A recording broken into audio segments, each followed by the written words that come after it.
Well, how can you tell if the disease is there? Kids talk a lot. We get things wrong sometimes. But we learn really quick. I'm Lizzie. I like to talk. I'm Brian Dury. I'm the director of the Cath Lab at Trios Health. Hi, I'm Hi. Lizzie. Nice to meet you. Lizzie, Brian, nice to meet you. Yeah, so this is Cath Lab. Yes, this is a Cath Lab. We call it a Cath Lab because we use catheters in the Cath Lab. Well, why do you use catheters? Well, this is a room particularly designed with specialized X-ray equipment, so we can take X-ray images of your heart arteries, your leg arteries, your neck arteries. I didn't know that you could use x-rays for arteries. Yeah, well, we can use X-rays for arteries through a small tube that we put into your body, and then we inject contrast dye. And then that contrast dye, when you step on an X-ray pedal, makes your arteries show up black. And that way we can see if you have any disease in your artery, blockage, calcium. Well, how can you tell if the disease is there? We can tell if the disease is there because the contrast dye, the artery will appear partially blocked or completely blocked. So if we take a picture and put the contrast dye and it doesn't go through, we know that that vessel is blocked with cholesterol, plaque from genetics, smoking, diet, lifestyle, heredity. A lot of those things contribute to problems with our arteries, diabetes too.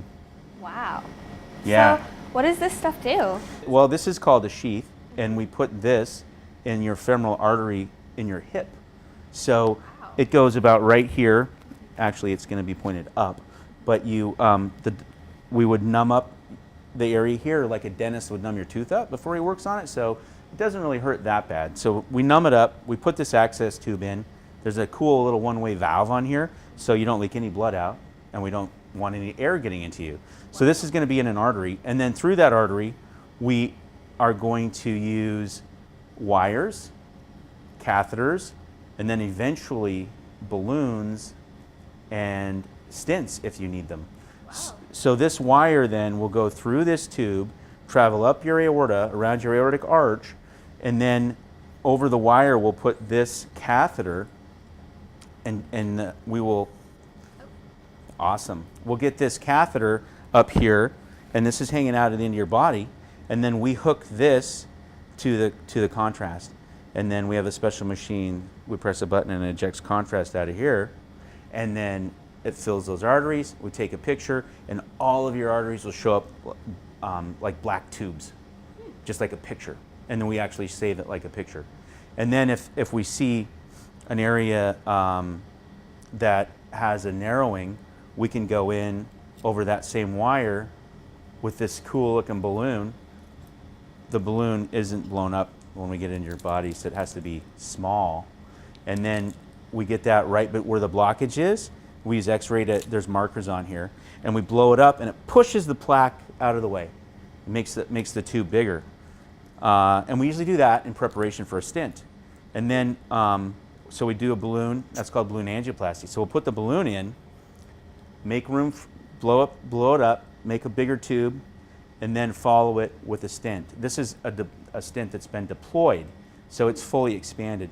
These stents come crimped up on top of a balloon, so that this would be mounted over this, sucked up there tightly, so we can get it through this, believe it or not, through this very tiny little access tube here. Wow. And then we blow it up, poof, and then that artery is, when we take another picture, that artery would show up big and fat. How does plaque build up? Well, plaque builds up usually over years of lifestyle choices, diet. A lot of it's hereditary. There's things that you can change, like you can't change the fact that you're a girl and I'm a boy, and that your parents, your ethnic heritage. So those are scenarios that do play into coronary artery disease. You can't change those, but what you can change is, instead of playing video games at night, you go out and walk for 30 minutes, or you get some exercise. Those are things that you can change that will help stop your body from collecting plaque in your arteries. And then smoking is a huge one. And then your diet. If you eat a high-fat diet with lots of fried foods, you have a tendency to go into your coronary arteries. Can kids ever have this problem? It's pretty rare for kids to have coronary artery disease, but there are kids that do end up coming to the cath lab for congenital abnormalities. So they're born with a hole in their heart, and they come to the cath lab for different procedures that we don't do here, and they can actually close those holes in their heart. It's pretty rare, though, for kids to have some blockages that early on at your age. So why are these needed? Those are another procedure that we do here in the cath lab. This is a pacemaker. So before cath labs existed, they used to put these in the operating room, and then when cath labs were developed, they switched this procedure to the cath lab, and the cardiologist makes a small incision up here in your chest, and then gets access to your vein and puts these two little electrodes into your heart that will connect to this device. This one's a dual lead, so one in the ventricle and one in the atrium. There's 4 chambers in your heart, and then he sews it back up, and this will make sure that your heart never beats too slow. What do you think the difference between the cath lab and a cath person that does the stuff and puts it in, between a heart surgeon? We're partners with the heart surgeons, but we like to never send our patient to a heart surgeon. So this is a technology that came out after bypass surgery came out. So you used to come to a cath lab, and all that was available was the images. So we would take the x-ray images and we'd find the disease, and we didn't have these tools to fix it. We would just call up a surgeon, a cardiothoracic surgeon, a heart surgeon, and the patient would go off to the OR and have what's called a bypass.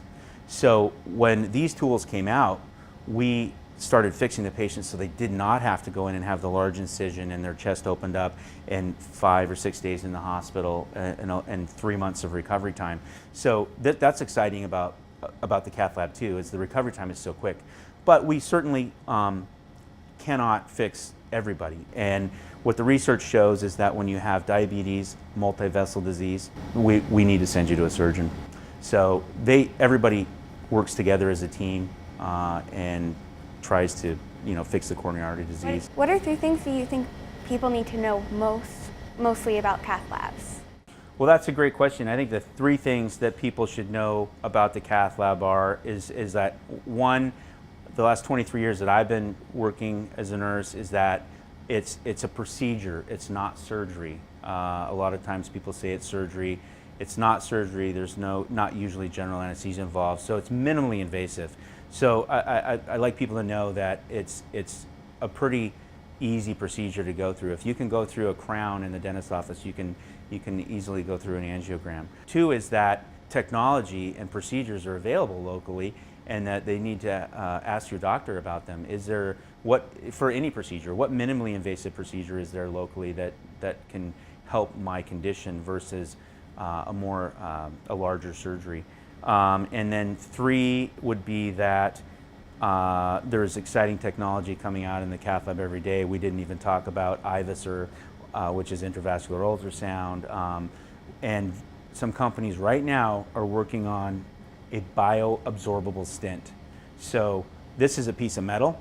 Certainly in your lifetime, you're going to see a bioabsorbable stent. So it's a stent that's going to it's going to be a polymer, and it will look like that. It will go into your body, and it will be absorbed in the period of 12 months.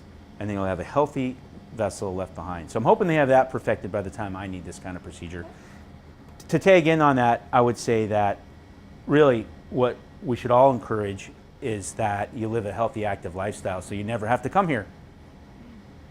Well, thank you. This has been a great Thank you. experience. It was great to meet you. Hope I can meet you again sometime. Okay.